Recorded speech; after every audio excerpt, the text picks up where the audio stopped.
Chesapeake College, on Maryland's Eastern Shore, has established a Center for Leadership in Environmental Education.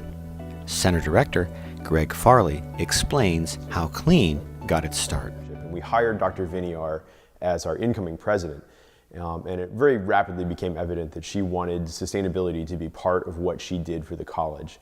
And at the same time, I was running about the campus trying to institute recycling programs and trying to do things that we hadn't done here in the past in terms of resource use and conservation. You have to have support from the top in order to make these things work. And she came in and we did the strategic plan, and everybody at the end of the day had a newspaper that they drew up as a mock, and every one of those groups had a wind turbine. And the president is able to say, make it so. The year after she was inaugurated, the Board of Trustees formally formed the Center for Leadership in Environmental Education, and we began making plans to do everything from put up our wind turbine to build a building. There is a set of plans for a building out there. But I think everyone across the campus is bought into sustainability, and I think that's a real tribute to the importance of the message and the way in which we have presented it to people. Earlier, we have a $500,000 power bill. We really needed to go after some conservation and reuse efforts here on the campus. Starting with geothermal, which in the ground on which we're standing, we are currently on top of a geothermal well, which saves us money in terms of heating and cooling, and it has been a significant factor in cutting down on our costs. Partnered up with a firm called Energy Education. I think they're now called Synergistics. They changed their name. But we've peeled about $130,000 out of our power bill, which is significant.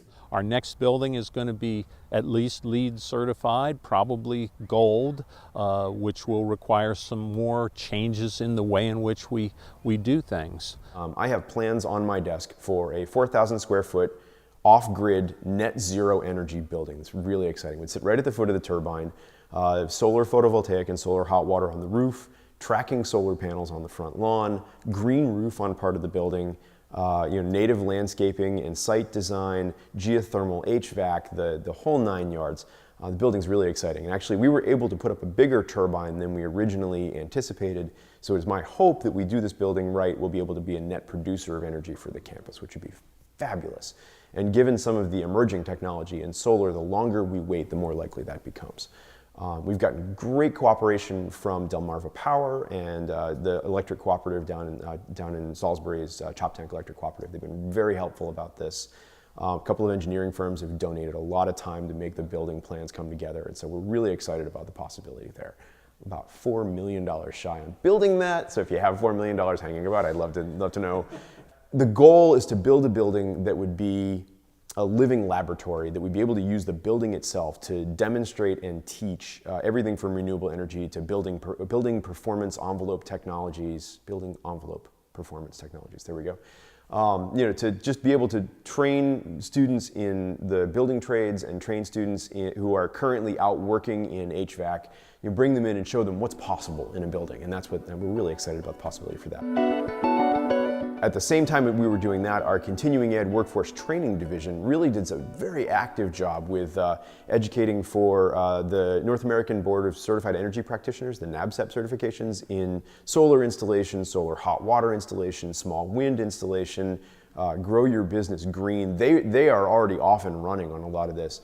That's not academic curricula proper, that's all continuing education workforce training.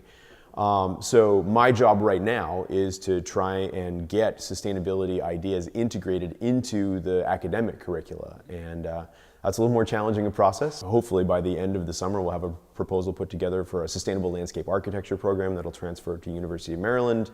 We're hoping for a program in sort of sustainable communities and active learning, where we'll take students from the classroom and put them in internships or co-op positions with local government entities to try and help meet unmet sustainability needs. That's in draft form on my desk right now. We've revamped the environmental science program, the environmental science course we have here at the college, and made it more accessible to students and tried to open it up to a wider audience, and tried to incorporate some off-campus learning in that class as well. Really excited about that. I think down the road, what I'd like to see is that every student, whether they're an environmental science student or not, takes something about sustainability with them from all of their classes. So this becomes part of their academic DNA.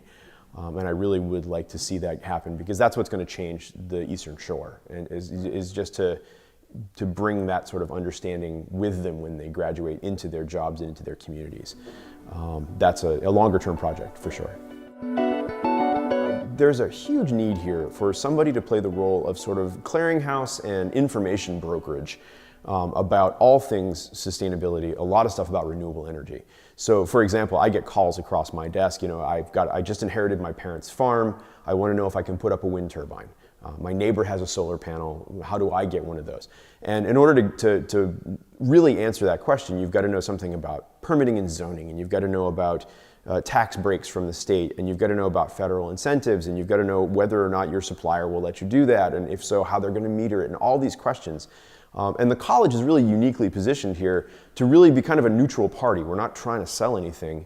So if we can put together that database, and I have a volunteer working on this for me, but that's a huge need for us, and I think that's the best thing I ever did was to go seek community input. To go find organizations and institutions that are working on similar goals and pull people together into broad coalitions and try and get input so that we're not working in a vacuum. And as a community college, we already have an advantage in that there is no real town-gown divide like the four-year colleges might have to deal with. We are part of the community. We're financed in part by the 5 counties. So there's an automatic level of sort of buy-in for the college. But I'm able to pull stakeholders together into sort of visionary meetings for particular issues, and I get to hear everybody's perspective on this, and we move forward with this sort of broad understanding that this is really a pretty good picture of what the whole community is thinking, so that we're not operating in a vacuum and we're not trying to generate and enforce ideas sort of from first principles. We're really working from practical experience, and that's hugely helpful. It's really helpful to draw from the experience of organizations that already have some experience doing what we're trying to do. So the Chesapeake Bay Foundation has been tremendously helpful. The Eastern Shore Land Conservancy, the Maryland Sea Grant Program, and the Delaware Sea Grant Program actually have both been very helpful to us in sort of generating and critiquing ideas. The plan for the physical center that we're trying to build is another community effort that came together, and we've got engineers and electricians and landscaping architecture firms that are all working together on this project to try and make it happen. So that's the biggest lesson I've learned, is that really it's a benefit to being a community college, but we've had really, really great input and great feedback from our community partners.